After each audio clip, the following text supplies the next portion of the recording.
Oi, pessoal, tudo bem? Aqui é Bruno Aguilar, do canal Nada Óbvio. E hoje nós vamos fazer uma análise do compliance fiscal à luz da psicologia e análise do comportamento. Então, o que está entrelaçado? Por que o compliance fiscal ele pode ser mais efetivo? Por que a gente pode procrastinar algumas situações? E por que, de fato, ele pode trazer bons resultados para as empresas quando ela utiliza, sabe as questões do comportamento e aplica na vinculação com o compliance fiscal para a produtividade, para a conformidade e melhoria, né, de resultados no planejamento tributário das empresas. Então, vamos lá, vamos analisar um pouquinho aí o que esse análise do comportamento pode dizer sobre o compliance fiscal.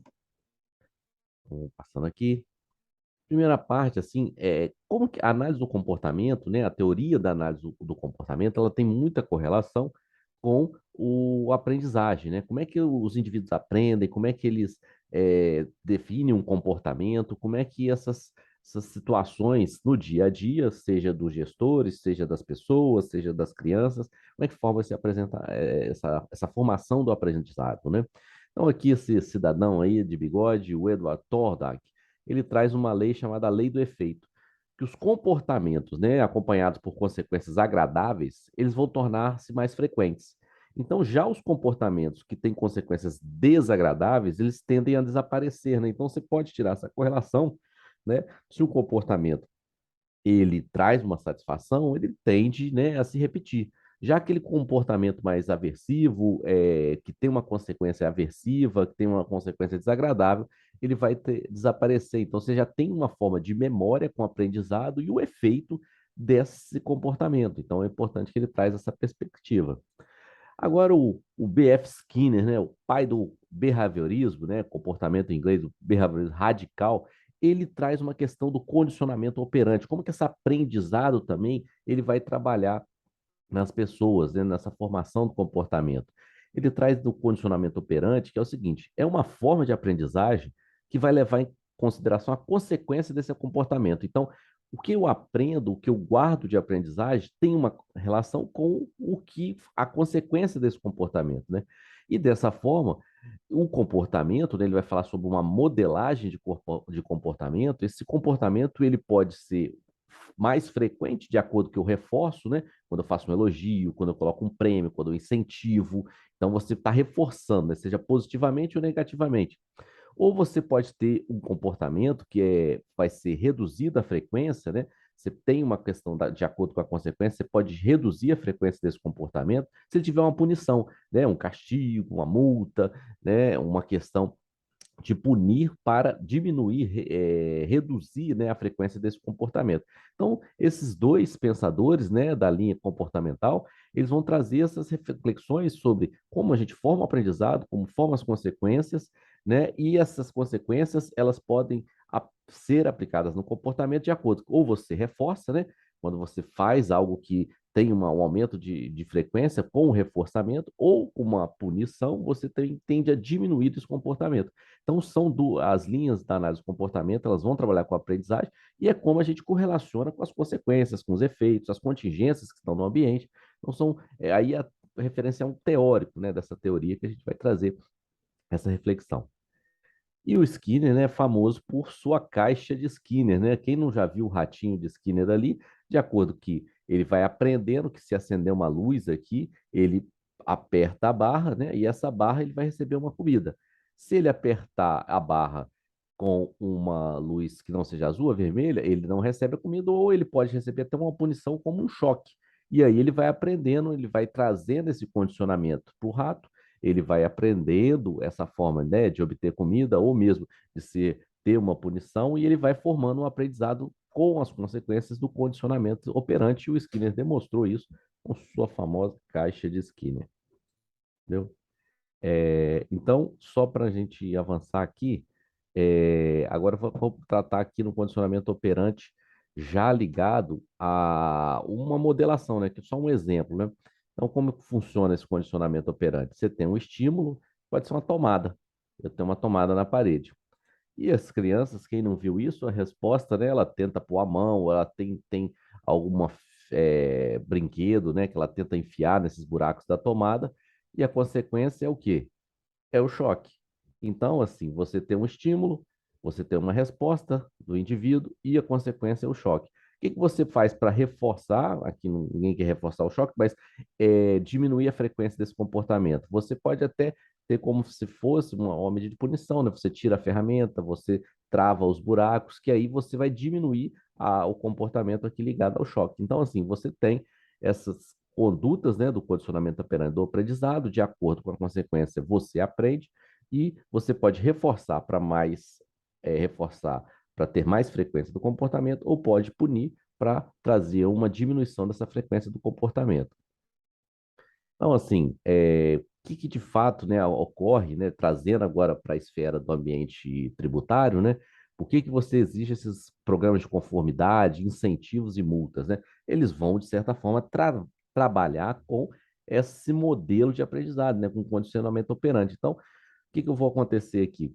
Se eu tenho uma consequência que eu quero que aumente o comportamento, eu vou colocar os reforços, né? Então, eu vou aumentar a frequência. Então, eu vou, com uma consequência, eu reforço para quê? Aumentar o comportamento. É o que acontece, né, nos programas de conformidade, né? Quem não conhece o Nos Conformes em São Paulo, né, o programa Confia da Receita Federal e também o Pai d'Égua lá do Ceará. O que são programas? São programas que eles, através do reforçamento, eles querem aumentar a frequência. Então, eles vão premiar quem? Vão incentivar quem? O bom contribuinte, que é um comportamento desejado por quem?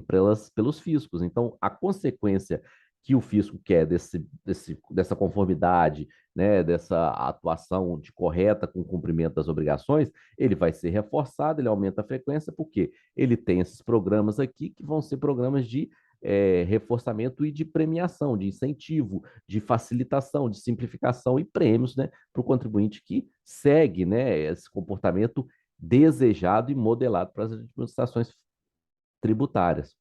Então, agora, numa situação de punição, né, que você quer o quê? Você quer ter a diminuição da frequência desse comportamento. Um comportamento que você infringe uma norma, um comportamento que você deixa de encaminhar uma obrigação acessória, um comportamento que você deixa de pagar o tributo. Então, o que acontece? Em regra, você contrai as multas, os autos de infração, que ele quer o quê? Com a punição, você diminuir esse comportamento. Então, você tem aqui uma diminuição da frequência do comportamento através de uma punição, né, uma pequena multa de alerta e tal.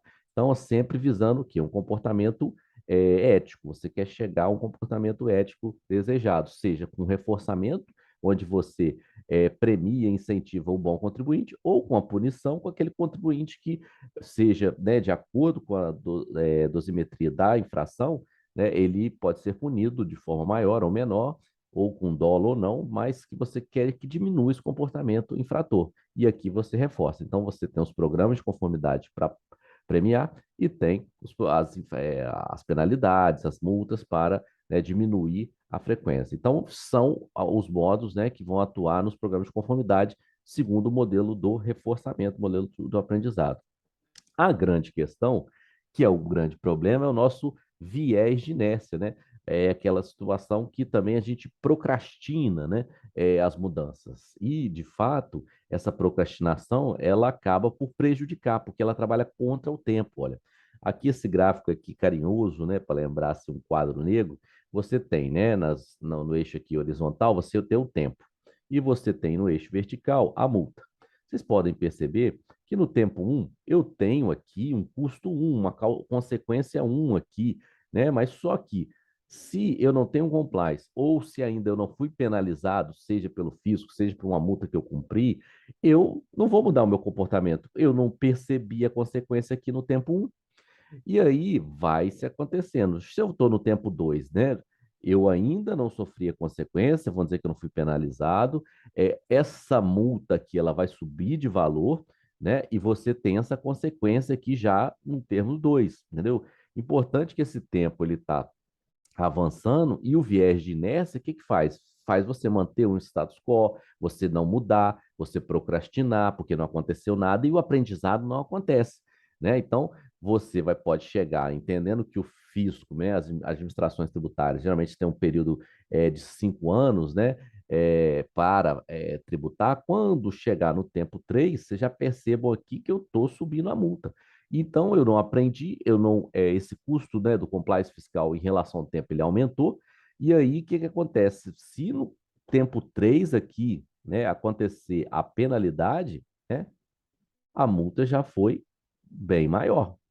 E eu não aprendi, só eu aprendi daqui, né, daqui para frente. Então é importante, né, o que que você tem que fazer o compliance fiscal é diminuir esse tempo, né, para que eu diminua também a multa.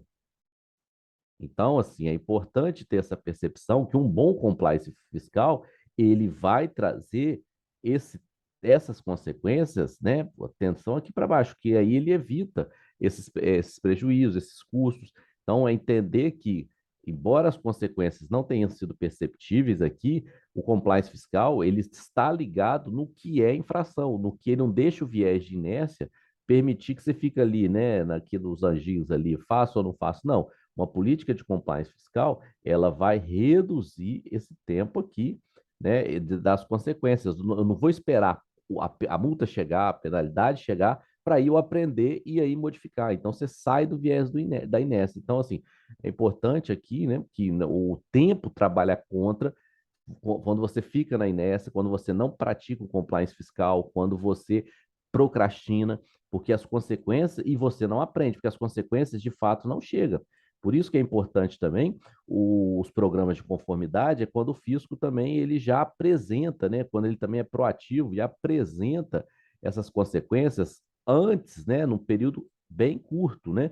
Não deixa chegar até o tempo 3. No máximo, no tempo 1, o contribuinte já é notificado de que ele tem uma consequência aqui, que ele regulariza, para não deixar chegar nos tempos maiores, e aí essa dívida, às vezes, ficar ó, impagável, né? Quando chegar no 3 aqui, a empresa já não tem mais esse valor. Então é importante trazer um compliance fiscal que sempre reduza o tempo de aprendizado das infrações, das consequências, entendeu? Porque aí, muitas das vezes, quando chega a penalidade está tão alta que a empresa não só aprende, mas como inviabiliza a empresa. Então, o viés de inércia, ele, em regra, ele atrapalha esse aprendizado, porque a consequência ela é retardada. Quando ela chega num valor muito já expressivo. Então, o importante é que as empresas passem o quê? A política de compliance é fazer esse tempo das consequências diminuir, né? Para que você não tenha ou as multas sejam relativamente baixas. E aí o programa de compliance não é um evento, né? Ele está sempre buscando o que pode ser infração, e aí o bom contribuinte, né? Por isso que muitos fiscos hoje fazem um programa de conformidade para diminuir esse tempo e esse fato gerador não fechar a empresa e acabar essa relação, né, do compliance fiscal em relação ao tempo. E o problema do viés de inércia não atrapalhar. Valeu? Então foi hoje assim. Se você gostou, deixa seu comentário, né? Isso daqui, a questão do condicionamento operante, ele pode ser aplicado em várias situações do aprendizado, né? Ali na escola, se você reforça o comportamento positivo do seu filho com uma boa nota, com elogio, né? Ele tende a manter esse comportamento, né? E aí você também assim tem que tomar cuidado, né?